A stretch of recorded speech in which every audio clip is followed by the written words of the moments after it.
Hello दोस्तों, मैं बबीता सिंह राजपूत अपने यूट्यूब चैनल में आप सभी का स्वागत करती हूँ।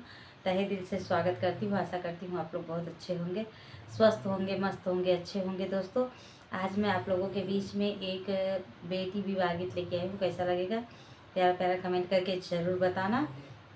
बहुत ही दर्द भरा बेटी विवाह गीत है। अब आप लोग सपोर्ट करना बंद कर दिए हैं और प्लीज़ आप लोग सपोर्ट कीजिए। चलो बेटी विवाह गीत शुरू करती हूँ। के करे हीरो से धरती फट तू है, अरे धरती फट तू है। अरे के करे हीरो से आकाश रे ललनवा, अरे के करे हीरो से आकाश रे ललनवा। के करे हीरो से पटु का भीगा तू है, अरे पटु का भीगा तू है। अरे के हो खड़ी मूस काई रे ललनवा, अरे के हो खड़ी मूस काई रे ललनवा। मैया के रोए से धरती फट तू है, अरे धरती फट तू है। अरे पापा के रोए आकाश रे ललनवा, अरे पापा के रोए आकाश रे ललनवा।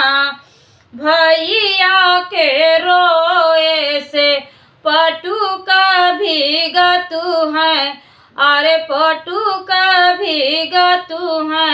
अरे भाभी खड़ी मूस काई रे ललनवा, अरे भाभी कहीं मूस काई रे ललनवा।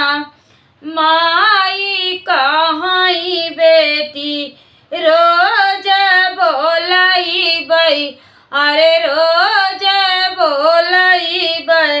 अरे बपाई कहेला छठी मसर ललनवा, अरे बपाई कहेला छठी मसर ललनवा। माई कहली बेटी रोज बोलाई बई, अरे रोज बोलाई बई। अरे बपाई कहला छठी मसर ललनवा, अरे बपाई कहला छठी मसर ललनवा।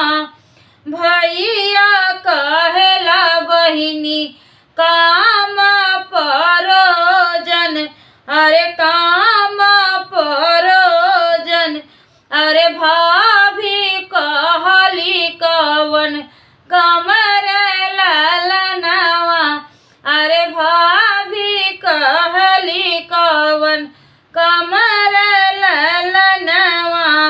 मैया कहीं बेटी नियर बिया बई, अरे नियर बिया बई।